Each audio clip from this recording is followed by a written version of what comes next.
اللهم صل على سيدنا وعلى آل سيدنا ومولانا محمد وبارك وسلم صلوا عليه صلاة وسلام عليك يا رسول الله يا نبي الله يا حبيب الله صلی اللہ تعالی علیہ وآلہ وسلم. اللہ رب العالمین کا مسلمانوں پر ایمان والوں پر احسان عظیم ہے کہ اللہ تبارک و تعالی نے ہماری زندگی کے اندر یہ دن عطا فرمایا جمعے کا دن. اللہ تبارک و تعالی نے جمعے کے دن کی بہت بڑی شان بیان فرمائی ہے. نبی علیہ السلام ارشاد فرماتے ہیں کہ جمعے کی شان کیا ہے, جمعے کی افضلیت کیا ہے, جمعے کی عظمت کیا ہے. نبی فرماتے ہیں الجمعۃ عید المؤمنین, یعنی جمعہ جو ہے وہ مومنوں کے لیے عید کا دن ہے. سبحان اللہ, جمعے کی کتنی بڑی شان ہے, جمعے کی کتنی بڑی فضیلت ہے. اور آقا علیہ السلام ارشاد فرماتے ہیں کہ لوگوں اگر کوئی بندہ جمعے کے دن اگر مجھ پر 80 مرتبہ جو درود شریف اگر پڑھتا ہے تو آقا فرماتے ہیں کہ اس بندے کے 80 سال کے گناہ معاف ہو جاتے ہیں. سبحان اللہ, اگر 80 مرتبہ درود پاک نبی علیہ السلام کے اوپر کوئی بندہ بھیج دیتا ہے. دوسرے حدیث میں آقا نے ارشاد فرمایا کہ اگر کسی بندے نے مجھ پر 200 مرتبہ پڑھا درود پاک, آقا فرماتے ہیں کہ اس بندے کے 200 سال کے گناہ معاف ہو جاتے ہیں. سبحان اللہ, اتنی بڑی فضیلت ہے, اتنی بڑی شان ہے.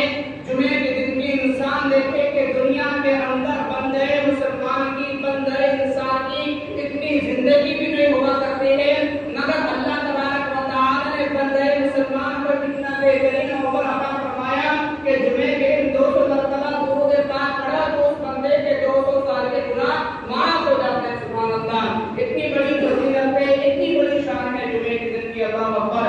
اللہ تبارک و تعالی نے ارشاد فرمایا نماز کے حوالے سے. اللہ رب العالمین ارشاد فرماتا ہے وما خلقت الجن والانس الا لیعبدون, یعنی کہ ہم نے جن اور انسانوں کو دنیا کے اندر اگر پیدا فرمایا ہے تو فقط اپنے عبادت کے لیے دنیا کے اندر پیدا فرمایا ہے.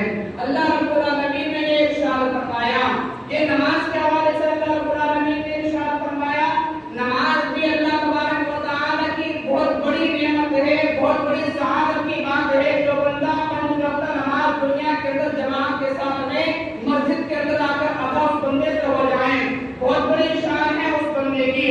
آقا علیہ السلام نے ارشاد فرمایا کہ لوگوں اگر کوئی بندہ ایک دن میں 5 وقت نماز اگر باجماعت سے ادا فرماتا ہے, نبی نے ارشاد فرمایا کہ اس بندے کے اس دن کے سارے گناہ معاف ہو جاتے ہیں. سبحان اللہ, اگر 5 وقت نماز جماعت کے ساتھ میں امام کے پیچھے اگر اس بندے سے ادا ہو جائیں, یہ شان ہے 5 وقت نمازوں کی. اور نبی علیہ السلام کا ارشاد ہے کہ لوگوں اللہ تبارک و تعالی نے ساری عبادتیں جو اتاری ہیں وہ اس زمین پر اتاری ہیں. زکات کو اتارا تو اسی زمین پر اتارا, حج اگر کیا تو اسی زمین پر اتارا, کوئی بھی عبادتیں ہیں نماز کو چھوڑ کر تو اسی زمین پر اتارا. مگر اللہ تبارک و تعالی نے جب نماز کا ذکر فرمایا تو نماز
چاہیے. خدا کی بہت بڑی نعمت ہے, اللہ کی بہت بڑی نعمت ہے کہ اللہ تبارک و تعالی نے ہمارے جسم کے اندر کوئی بھی پرزہ عطا فرمایا تو کامیاب دیا ہے. چلنے کے لیے پیر ہیں, ہمارے پاس ہاتھ ہیں, بولنے کے لیے زبان ہے, دیکھنے کے لیے آنکھیں ہیں, سننے کے لیے کان عطا فرمائے ہیں. خدا کی بہت بڑی نعمت ہے. جب اللہ تبارک و تعالی کی بارگاہ میں نبی علیہ السلام گئے معراج کی راہ میں, جب واپس آنے لگے تو نبی علیہ السلام نے اللہ کی بارگاہ میں ہاتھ جوڑ کر عرض کی کہ اللہ تبارک و تعالی تو نے دنیا کے اندر زمین بنائی کس کے لیے بنائی؟ کوئی بھی اگر چیز بنا جاتی ہے تو کسی کام کے لیے ہوتی ہے, اس کا کوئی نہ کوئی مقصد ضرور ہوتا ہے. نبی عرض کرتے ہیں اللہ تبارک و تعالی تو نے زمین بنائی, کیوں بنائی؟ اللہ نے ارشاد فرمایا کہ میں نے زمین کو بنایا اپنے بندوں کے لیے بنایا. پھر نبی علیہ السلام عرض کرتے ہیں اللہ تبارک و تعالی تو نے دنیا کے اندر آسمان بنایا کس کے لیے بنایا؟ اللہ نے ارشاد فرمایا کہ میں نے وہ بھی اپنے بندوں کے لیے بنایا.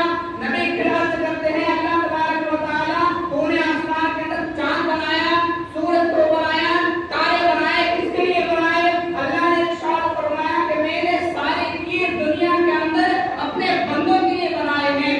اللہ کے نبی علیہ السلام پھر عرض کرتے ہیں کہ اللہ تبارک و تعالی تو نے زمین بنائی اپنے بندوں کے لیے بنائی, آسمان بنایا اپنے بندوں کے لیے بنایا, چاند بنایا بندوں کے لیے بنایا, سورج بنایا بندوں کے لیے بنایا. آخرکار تو نے ہر چیز دنیا کے اندر اپنے بندوں کے لیے بنائی ہے. آخرکار تو نے اپنے بندوں کو کس کام کے لیے پیدا کروایا ہے؟ اللہ نے ارشاد فرمایا کہ میں نے اپنے بندوں کو اپنی عبادت کے لیے پیدا فرمایا ہے. سبحان اللہ, ہر چیز بندے کے لیے بنی ہے. بندہ کس کے لیے بنا ہے؟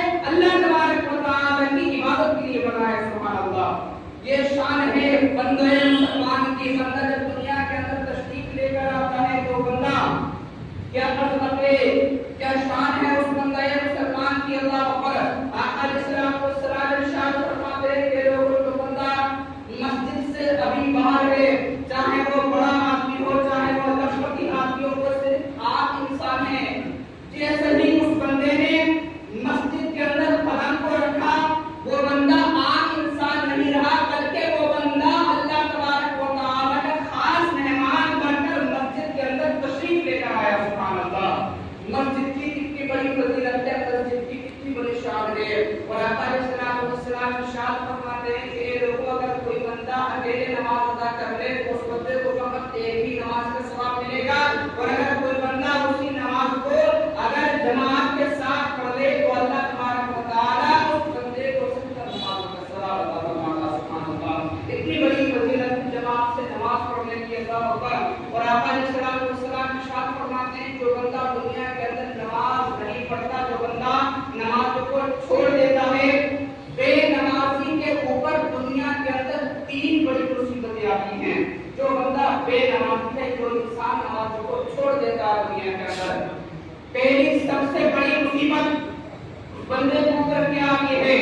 آقا علیہ السلام ارشاد فرماتے ہیں کہ لوگوں جو بندہ بے نمازی ہے, نمازوں کو چھوڑتا رہا دنیا کے اندر, جب اس بندے کا انتقال ہوتا ہے تو اس بندے کے اوپر سب سے بڑی پہلی مصیبت یہ آتی ہے کہ اس بندے کو دنیا کے اندر بہت زیادہ پیاس لگے گی, اتنی زیادہ پیاس لگے گی, اتنی پیاس لگے گی کہ دنیا کا سارا پانی نچوڑ کر اگر اس بندے کو پلا دیا جائے تو اس بندے کی پیاس نہیں بجھے گی. اللہ اکبر. اتنا بڑا عذاب اس بندے کو دنیا ہی میں دیا جائے گا. یہ پہلا عذاب ہے دنیا کے اندر مرنے سے پہلے. دوسرا عذاب کیا دیا جائے گا؟ آقا علیہ السلام ارشاد فرماتے ہیں کہ دوسرا عذاب بے نمازی کو یہ دیا جائے گا کہ اس بندے کو بہت زیادہ بھوک لگے گی.